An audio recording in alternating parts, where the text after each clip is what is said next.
नमस्कार, आप सभी का स्वागत है। जैसा कि आप जानते हैं हम लूसेंट का पोस्टमार्टम कर रहे हैं। एक सीरीज चलाई हुई है जिसमें मैं आप प्रयास कर रहा हूं कि लूसेंट को बहुत सिंपल तरीके से आपके सामने पेश करूं।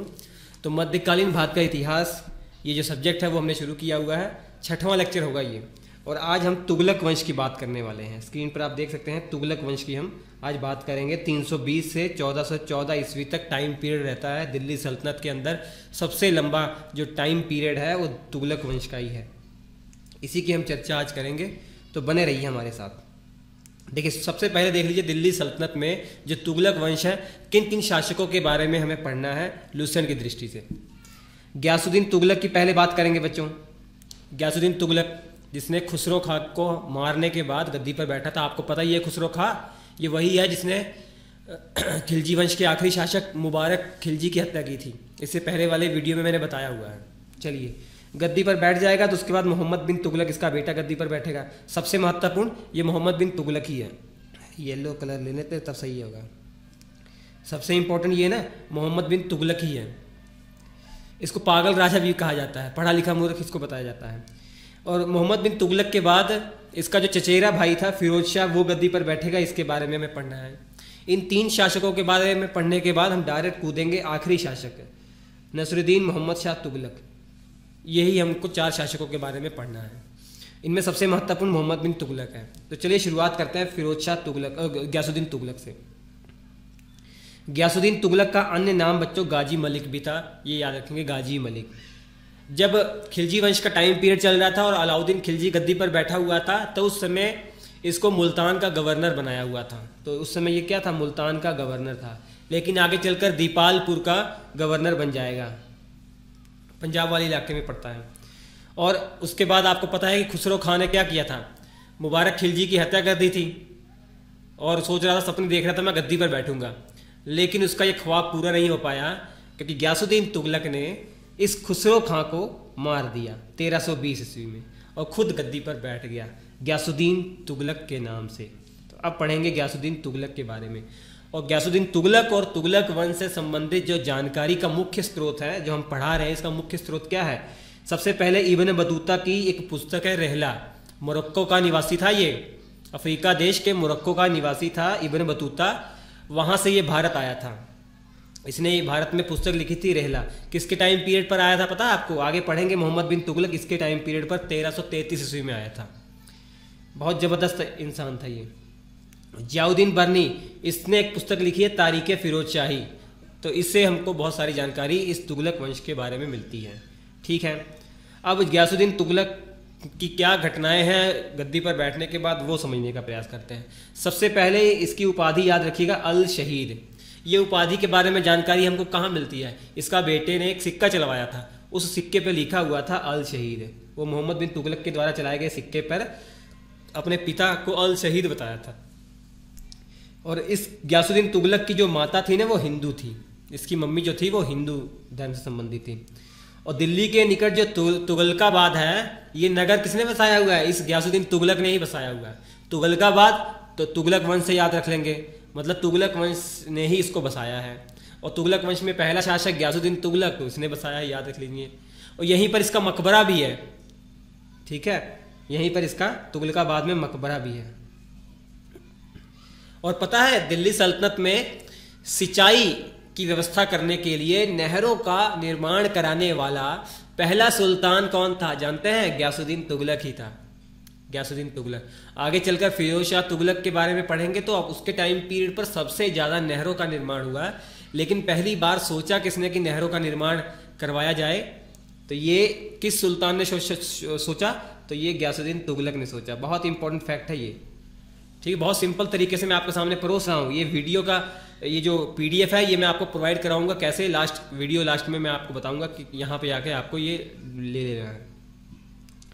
इसकी बेचारे की मृत्यु देखिए कितनी खतरनाक तरीके से होती है। गयासुद्दीन तुगलक जो है बंगाल अभियान पर जाता है 1324 ईस्वी में, क्योंकि बंगाल उस समय स्वतंत्र था। बंगाल का इतिहास भी रंगीला रहा है, कभी स्वतंत्र हो जाता था, कभी किसी सुल्तान के अधीन रहता था। लेकिन आगे मुगल आएंगे, वो इसको अच्छे से कंट्रोल कर पाए।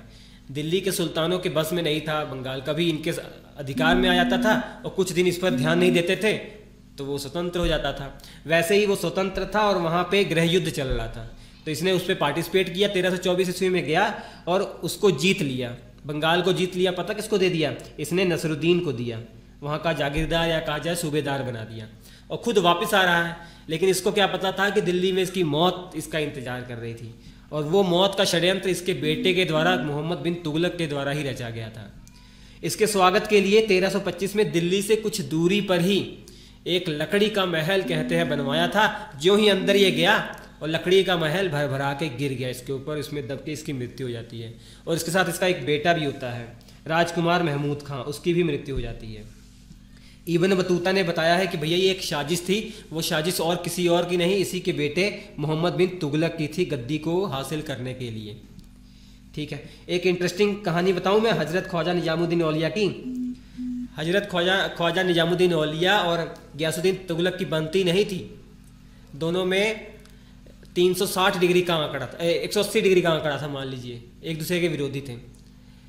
तो गयासुद्दीन तुगलक ने दिल्ली आने से पहले ही मैसेज भिजवा दिया था कि मेरे दिल्ली आने से पहले पहले इस हजरत जो निजामुद्दीन औलिया है इनको भगा दो, मैं इनको पसंद नहीं करता, इनको कह दो दिल्ली से चले जाएं। तो ख्वाजा जो निजामुद्दीन औलिया इन्होंने मैसेज भिजवाया, दिल्ली अभी दूर है हजूर, दिल्ली अभी दूर है। सच में दिल्ली दूर ही बना रहा, दिल्ली कभी पहुंच ही नहीं पाया गयासुद्दीन तुगलक। ठीक, ये इंटरेस्टिंग कहानी है। इसके बाद गद्दी पर बैठता है मोहम्मद बिन तुगलक, 1325 से 1351 तक गद्दी पर बैठता है। इसको जोना खां भी कहा जाता है बच्चों, और उलूग खां भी कहा जाता है मोहम्मद बिन तुगलक को, दोनों नाम इंपॉर्टेंट है। जोना खां जौनपुर जानते हैं, यूपी में जौनपुर है, बनारस के पास है, बनारस और आजमगढ़ के बीच में है। तो उस जौनपुर का जो बसाया था कह सकते हैं, वो किसने बसाया था? इसके जो चचेरे भाई फिरोज शाह तुगलक ने बसाया था। किसके नाम से? इस मोहम्मद बिन तुगलक के नाम से जौनपुर बसा हुआ है, तो जौनपुर का नाम इसके नाम से बसा हुआ है। ठीक है, जोना खां इसने नहीं बसाया था, इसके भाई चचेरा भाई जो था आगे गद्दी पर बैठेगा फिरोज शाह तुगलक, उसने बसाया था। और मोहम्मद बिन तुगलक की छवि दिमाग में आप बना लीजिए, बहुत पढ़ा लिखा था, लेकिन इसकी किस्मत इतनी ख़राब थी कि जितना ज़्यादा ये पढ़ा लिखा था जितना जनता उतनी ही अनपढ़ थी इसके टाइम पीरियड पर। तो पूरा जीवन भर जब तक इसने शासन किया, ना जनता इसको समझ पाई ना ये जनता को समझ पाया। सबसे पढ़ा लिखा सुल्तान था, लोग इसको पढ़ा लिखा मूर्ख भी कहते थे। इतनी नॉलेज थी, खगोल शास्त्र, दर्शन शास्त्र, गणित, चिकित्सा, तर्कशास्त्र, सबका ज्ञान था, कई भाषाएं जानता था, अरबी फारसी भाषा भी ये जानता था। इसको लोग पागल बुलाते थे, सनकी बुलाते थे, पढ़ा लिखा मूर्ख बुलाते थे। इब्न बतूता जो अफ्रीका से आया था, अफ्रीका के मोरक्को से 1333 ईस्वी में, इसी के टाइम पीरियड पर आया था। एक पुस्तक लिखी है रहला, इसी से बहुत सारी जानकारी हमको इस तुगलक वंश के बारे में मिल जाती है। और इस इब्न बतूता को दिल्ली का काजी बना देता है ये मोहम्मद बिन तुगलक। और दिल्ली सल्तनत का सबसे बड़ा साम्राज्य किसके टाइम पीरियड पर था, किस सुल्तान के टाइम पीरियड पर था? तो भैया ये मोहम्मद बिन तुगलक के टाइम पीरियड पर था। देख लीजिए, जो डार्क कलर में है तो यहाँ पर तो इसका डायरेक्ट शासन था, और साउथ में जो फीके कलर से है यहाँ पर ये अपने अधीन वो साम्राज्य कर लिया था, उनसे टैक्स जो है ये वसूल रहा था। ठीक है, ऐसा सिस्टम था यहाँ। सती प्रथा पर प्रतिबंध लगाने का प्रयास सबसे पहले अगर किसी सुल्तान ने किया है दिल्ली के, तो वो मोहम्मद बिन तुगलक ही है, लेकिन असफल रहा, ये कंट्रोल नहीं कर पाया था। ठीक है, प्रयास किया था, लेकिन दिल्ली के अंदर, दिल्ली सल्तनत में, दिल्ली साम्राज्य के अंदर सबसे पहले अगर पूछा जाएगा कि किसने सती प्रथा पर प्रतिबंध लगा दिया था, तो फिरोज शाह तुगलक ने लगाया था। तो जब तक फिरोज शाह तुगलक का टाइम पीरियड पर था, इसके साम्राज्य में सती प्रथा की घटनाएं नहीं हो पा रही थी। लेकिन फिरोज शाह तुगलक का टाइम पीरियड खत्म होने पर, उसकी मृत्यु होने पर फिर से सती प्रथा शुरू हो गई। और फाइनली आपको मैं पूरा इतिहास बताऊं, 1829 में ये समाप्त होती है, लॉर्ड विलियम बेंटिंग के टाइम पीरियड पर सती प्रथा। ठीक है, इस कुछ इतिहास बताता हूँ भैया। शुरुआत का सती प्रथा का जो पहला साक्ष्य हमको मिलता है ना, जब आप प्राचीन भारत का इतिहास पढ़ेंगे, गुप्त काल, उसमें एक एरन अभिलेख पाया गया है। तो ये गुप्त काल का है, इस एरन अभिलेख से हमको पहला साक्ष्य मिलता है सती प्रथा का। कौन सी औरत थी जो पहली सती हुई थी? तो भैया ये भानुगुप्त ने ये लिखवाया था, ये एरन अभिलेख, और भोजराज की पत्नी थी वो। भोजराज एक सेनापति थे। भोजराज की मृत्यु के बाद उनकी पत्नी उनके साथ सती हो जाती है। तो ये पहला साक्ष्य है। ठीक, ये 5 महत्वपूर्ण निर्णय मोहम्मद बिन तुगलक ने अपने टाइम पीरियड पर लिए जो असफल रहे, जिससे जनता को बहुत ही ज़्यादा परेशानी हुई। इसी कारण से इसको पागल पुगल सब बुला दिया जाता है। पहला तो इसने राजधानी परिवर्तित करवा दी। राजधानी दिल्ली में है और दौलताबाद देख रहे हैं, तो देवगिरी दक्षिण में है, महाराष्ट्र में, वहाँ पर इसने राजधानी को परिवर्तित करवा दिया। सबको बोल दिया चलो दौलताबाद, सड़कें बनवा दी गई, सब दौलताबाद जा रहे हैं पैदल। आधे से ज़्यादा लोग तो रास्ते में मर गए। फिर कुछ दिनों बाद इसने देखा दौलताबाद में भी कुछ बढ़िया नहीं हो रहा, क्योंकि दिल्ली से ये भागा इसलिए था, बार बार इसके खिलाफ विद्रोह हो जा रहा था और दौलताबाद में दक्षिण में भी बार बार विद्रोह हो रहे थे। तो इसने सोचा दौलताबाद में रहकर कुछ माहौल चेंज होगा, लेकिन वहाँ आया यही प्रॉब्लम रही।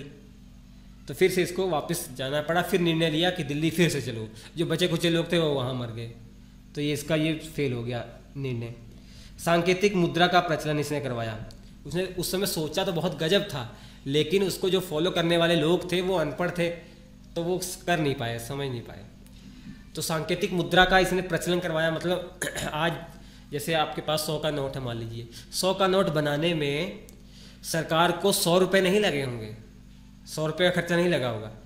तो ये 100 रुपये क्या है, संकेत, उस पर 100 रुपये लिखा तो उसकी वैल्यू 100 रुपये हो गई। अगर एज ए जो कपास कागज है, अगर उसका अगर वैल्यू करेंगे उस पर 100 रुपये आप ना ध्यान दीजिए, है। अगर केवल कागज की वैल्यू देखेंगे तो 100 रुपये नहीं है। तो ये सांकेतिक मुद्रा है, ठीक है। तो उस समय चांदी की कमी हो रही थी। पहले चांदी के सिक्के चल रहे थे, चांदी और सोने के सिक्के चल रहे थे।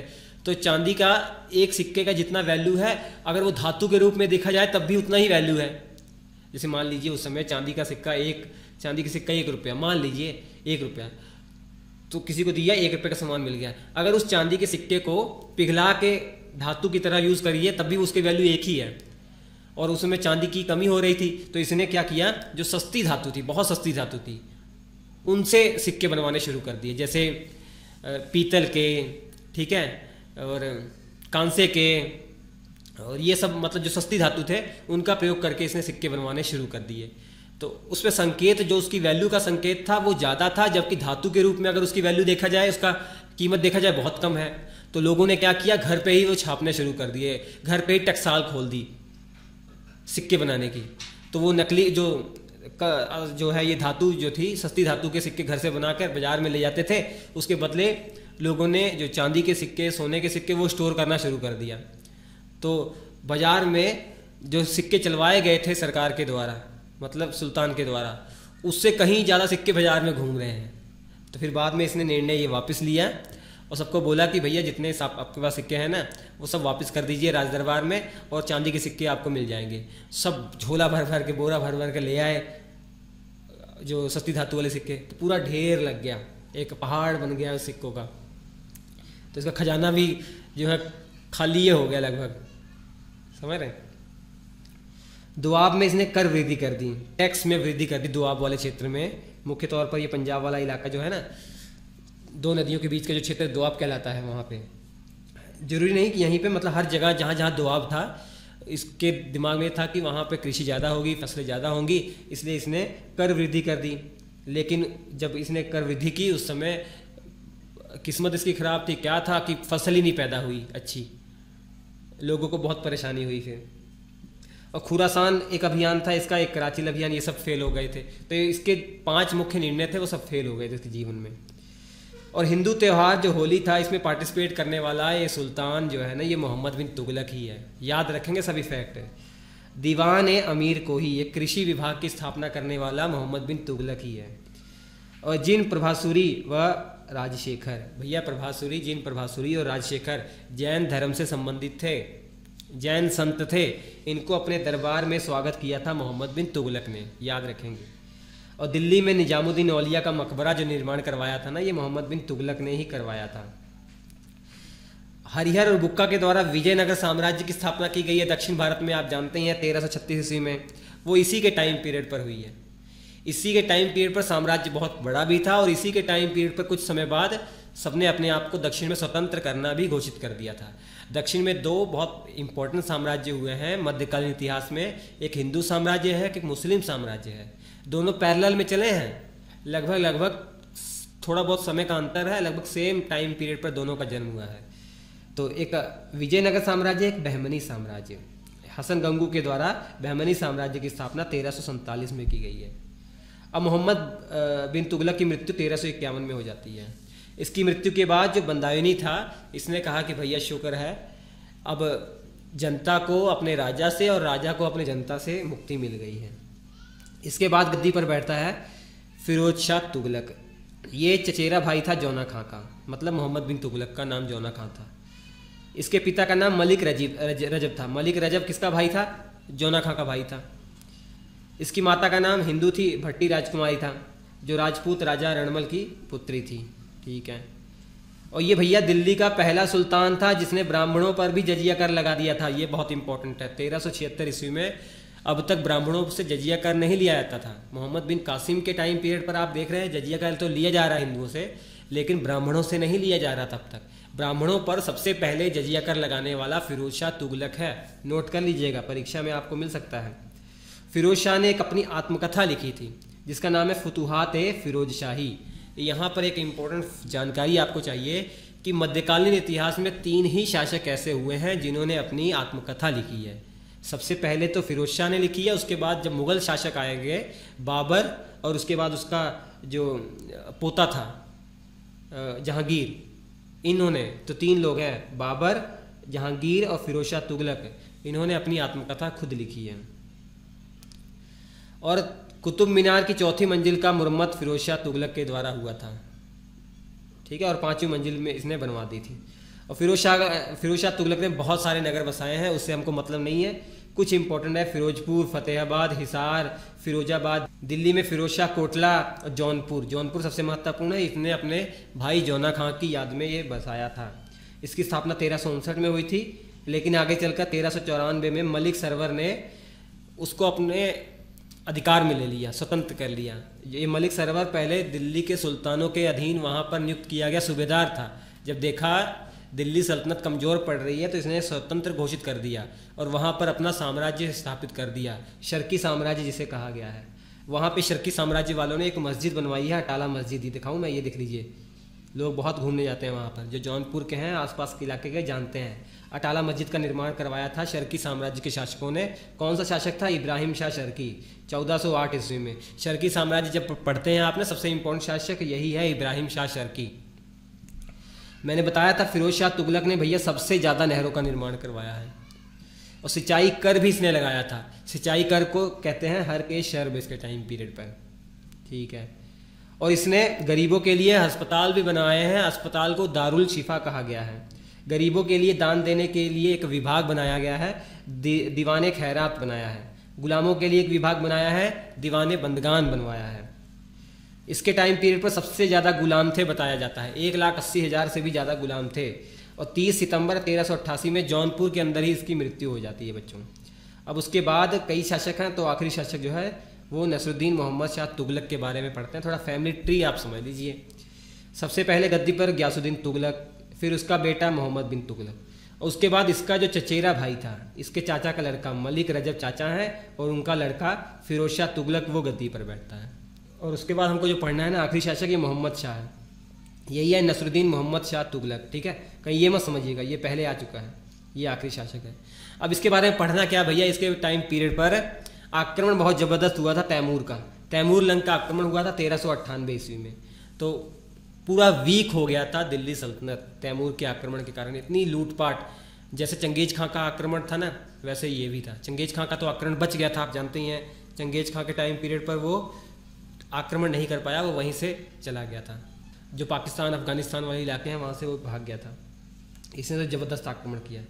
तो ये आखिरी शासक था, तो आपका तुगलक वंश समाप्त होता है।